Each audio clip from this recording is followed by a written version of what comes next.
सबको जय मसीह की। मैं आज की प्रार्थना में आप लोगों का स्वागत करती हूँ और मैं आपको परमेश्वर के कुछ वचनों के द्वारा उत्साहित करना चाहूँगी कि हम परमेश्वर के नज़दीकी में, परमेश्वर की हुज़ूरी में किस प्रकार रहें, हम प्रभु यीशु मसीह के नज़दीक किस प्रकार रहें।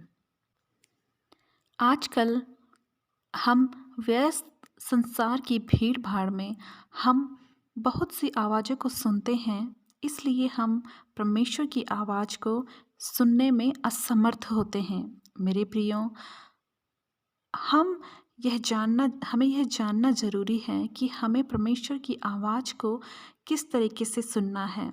प्रभु यीशु मसीह हमसे हमेशा बात करते हैं, लेकिन हम उन्हें नहीं सुन पाते हैं।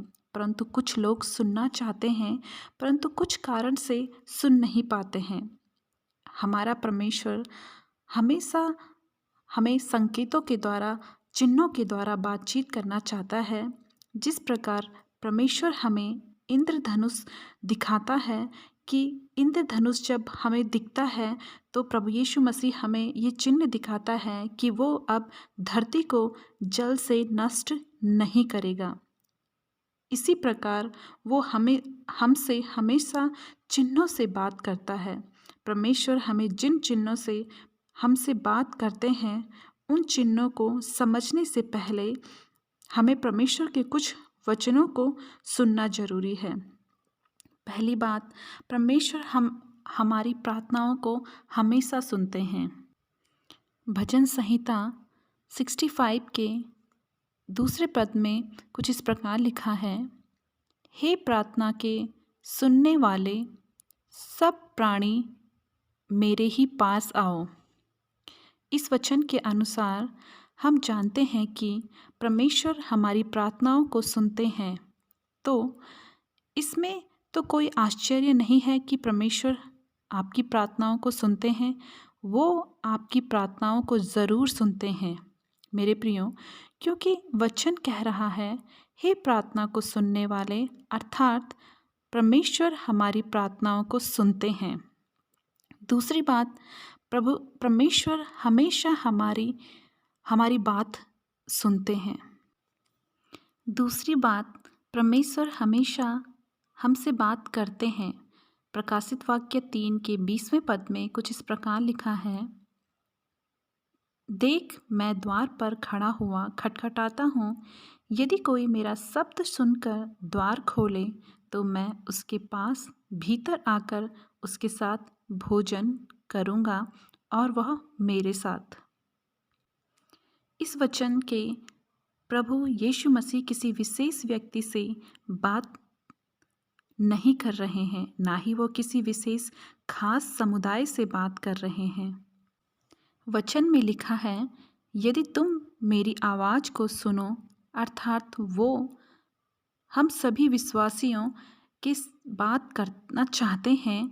वो हम सभी विश्वासियों से कह रहे हैं कि यदि तुम मेरी आवाज़ सुनो, और यदि किसी ने परमेश्वर की आवाज़ को सुन लिया और परमेश्वर के लिए द्वार खोल दिया, तो वो बहुत ही खुशनसीब व्यक्ति है।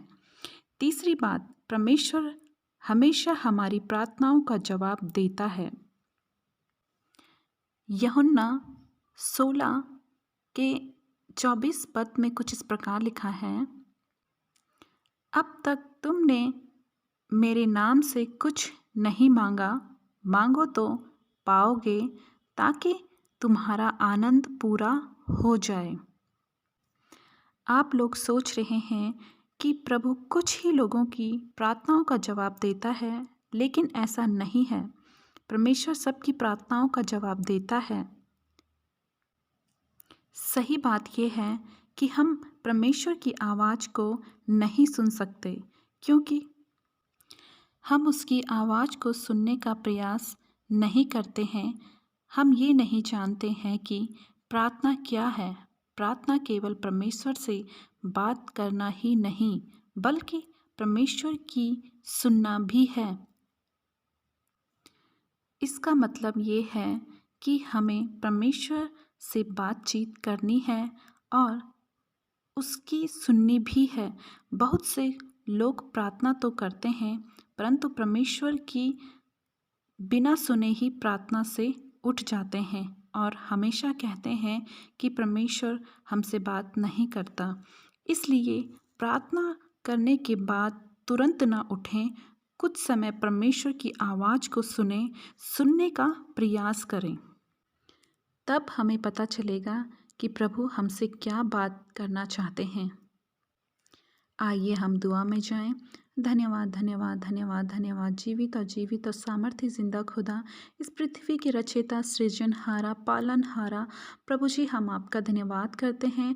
प्रभु, हम विशेषकर आज उन लोगों के लिए दुआएं प्रार्थनाएं करते हैं प्रभु। प्रभु कि हम नहीं समझ पाते मेरे प्रभु कि आपकी योजना हमारे जीवन में क्या है, और प्रभु आप मेरे प्रभु यीशु मसीह हमसे क्या बातचीत करना चाहते हैं मेरे प्रभु। हम आपको समझना चाहते हैं मेरे प्रभु, हम आपकी बातों को सुनना चाहते हैं मेरे प्रभु। तो हमें अनुग्रह दे, हम पर दया कर मेरे प्रभु। जब हम आपसे प्रार्थना करें मेरे प्रभु, तो आप हमसे बातें करें, हमें समझाएं, हमें बुद्धि ज्ञान और विवेक से भरें, समझ से भरें प्रभु। हम आपका धन्यवाद करते हैं मेरे प्रभु यीशु मसीह कि आपने हमें इन वचनों के द्वारा उत्साहित किया कि आप हमसे बात करते हैं, परंतु हम आपको नहीं समझ पाते हैं। हम प्रभु चाहते हैं कि हम आपको समझने पाएँ प्रभु। हमें बुद्धि ज्ञान और समझ और विवेक से भर मेरे प्रभु यीशु मसीह। धन्यवाद पिता, ये समय, ये वक्त, ये समय आपके हाथों में सौंपते हैं। इस दुआ को उद्धारकर्ता यीशु के नाम से मांगते हैं, आमीन।